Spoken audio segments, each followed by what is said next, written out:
that's red. She's got the spices, smile so bright. Cooking with Judith right by my side. By my side. Chop, chop, sizzle, fry. Hello and welcome to my kitchen. I'm Judith, and today it's New Year's Eve. So I wanted to do something special, but different, since we just had Christmas and turkey. So I got a turducken. And yes, I did not make this myself, obviously, but that's not what we're going to film today.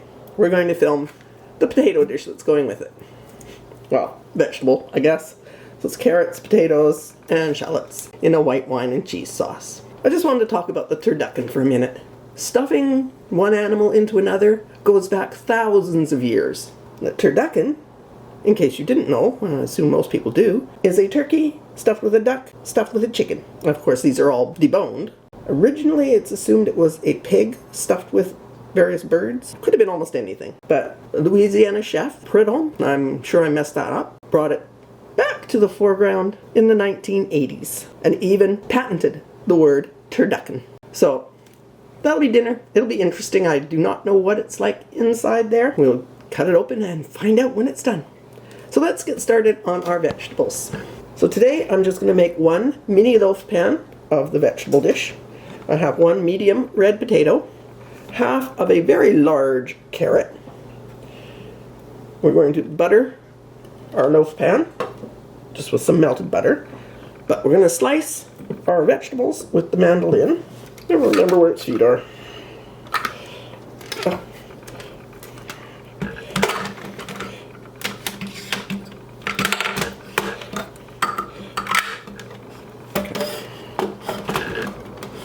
So I have a lovely fancy mandolin here, and it's meant to be used by a right-handed person, so I'm going to have to turn it around.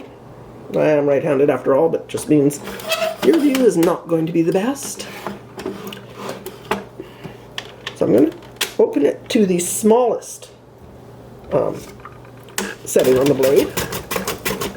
Just do a few until we get the carrot down a little bit. Okay. And because mandolin blades are extremely sharp, we put the dart on. There we go. That is the carrot. Let me get that out of the way. You can see they're extremely thin. And now we do the same with the potato.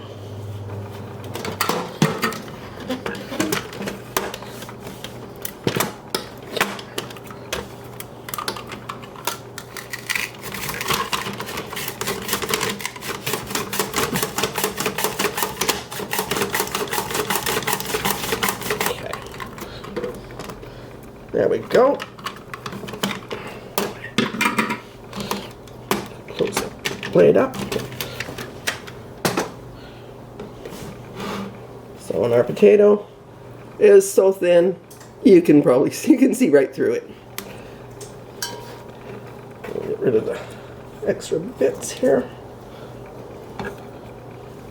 Now what we're going to do, we're going to blanch the potato and the carrot. Just take a couple of minutes in boiling water, because we want them flexible. Well, they are flexible as it is, but yeah, we don't want them to snap. We want them softened. So now that you've blanched your carrots and potatoes, just drain them off and put them in some ice water to cool, and then dry them on some kitchen towel. And you do want them wobbly. So nice and flexible. Now, did I mention that I'm doing this as one serving? Well, it could be two if you're a small eater. But feel free to just increase the recipe for as many people as you have. Next step is we've got our buttered mini loaf pan, and we're going to layer our carrots and potatoes in it. And you have to decide what you want to come out on top, because whatever's on the top of the loaf pan is going to be on the bottom when you turn it out onto a plate. I'm thinking I want the carrots on the bottom, which means the potatoes have to go in first. And that's why you want them nice and flexible, because otherwise they are going to break when you try to put them in the pan. So we're just going to layer the potatoes in. And this is sort of a version of a dish I've done before. I'll put a link to that dish up in the corner. And I want, as you know, you're going to get areas where it's not filled in. That's also handy to have them nice and flexible, so you can just fold them over into that area. Okay, next one in is the carrots. And actually this makes it similar to another dish that I've done before. And I will put a link for that one too. Now if you cut your vegetables thicker, you would really have a problem with vacant corners and side bits where things didn't quite come together. Having them really thin not only gives you a wonderfully textured dish at the end, but keeps you from ending up with a whole bunch of holes in your dish. Okay, see, there's one there. And we can just fill that in. There we go. So that is our dish, casserole, tureen almost. And you just want to make sure it's pressed down. Now we have to make the sauce. So the sauce consists of some melted butter, which is already in the pan, some white wine, 1 small shallot, a little bit of chicken stock, a teaspoon of flour, and some shredded white cheddar. So let's get it going. So for the sauce, I have some melted butter, and I did use some of that to butter the little loaf pan. So it's about a tablespoon. I'm going to add 1 small chopped shallot. And this is on very low heat because we don't want to brown anything. We're just going to soften the shallot. So we'll give that a few minutes. And we'll return. So approximately 3 minutes later, believe it or not, our shallot is softened. So I'm going to add the white wine. And that is about 1/4 cup. And I'm going to add a little salt and pepper. That's where this product comes in so handy. Now I'm going to turn the heat up under it and bring it to a raging boil for just a couple minutes because we do want to reduce the wine. Okay, I know I said raging boil, but this is about what you want. And just let it simmer there for, I don't know, 4 or 5 minutes until the wine cooks off the alcohol and reduces. So we'll give it another couple of minutes. So our wine has reduced by about half now. I'm going to turn the heat down. I'm going to add 1/4 cup of chicken stock.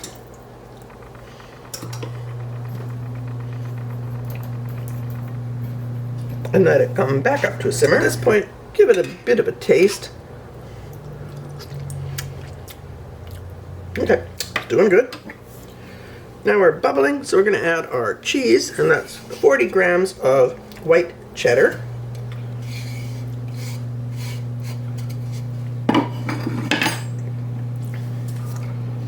We're going to let the cheese melt in.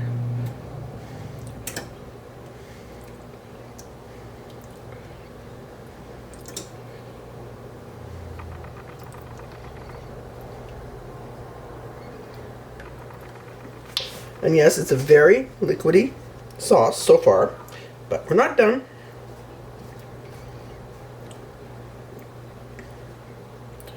Okay. Now we're going to add a teaspoon of flour. And if you are increasing the recipe, be very careful. Do not increase the flour the same amount you increase the rest of the ingredients, because the flour is just there to thicken the sauce. And if you put too much in, you're going to end up with a problem. So this is a teaspoon of flour straight in there, and whisk it in. And whisk it good so there's no lumps.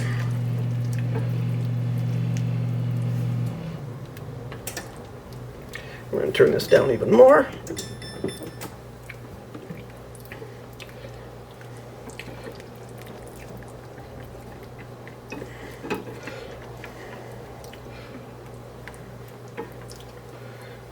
And yes, it is dangerous to add flour directly into a liquid and hope for the best, but with the butter in there, generally, if it's a liquid and a fat, the flour is okay.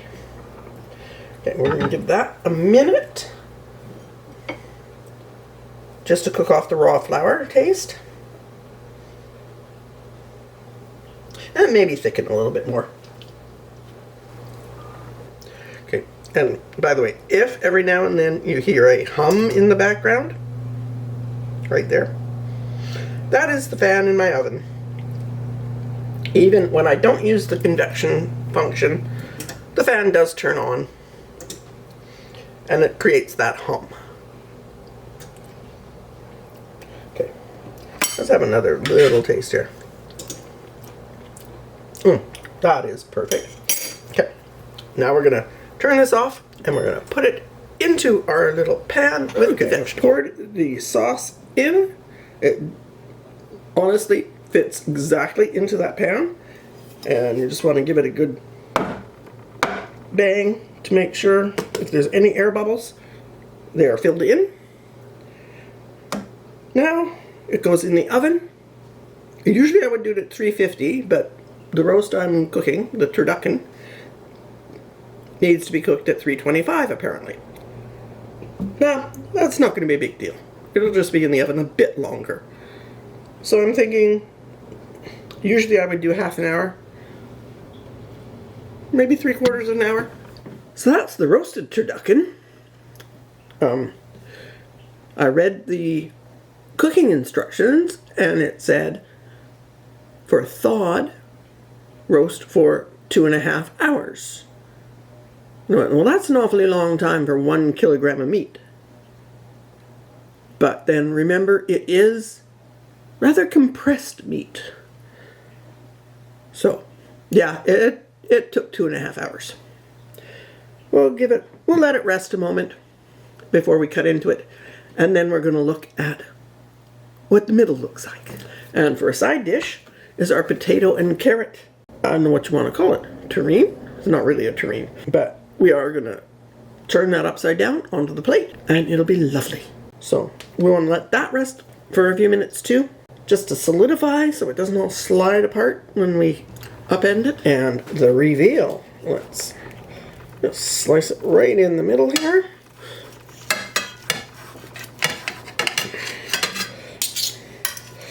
Okay, well, we got stuffing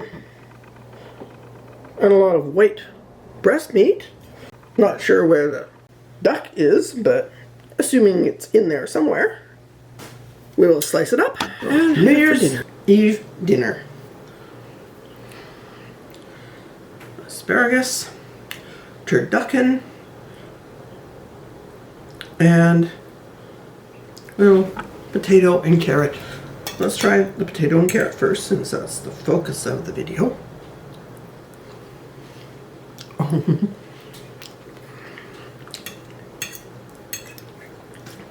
Honestly, it just gets better every time I make it. Let's give our turducken a taste. But it's actually very nice. The meat is very tender. But as you can see, this actually, even being a little tiny loaf pan that I used, it's probably enough for 2 people. I generally don't fill the pan quite that full. And for service, you can sprinkle a little bit of herbs on top. But remember, when you turn the pan over, you are going to lose some potatoes. So you want to make sure you have really thick layer of potatoes. They will stick to the bottom of the pan.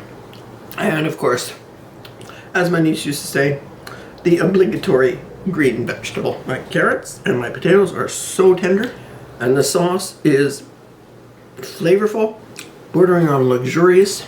Oh, it's so tasty. And I did save a little bit of the wine for a toast.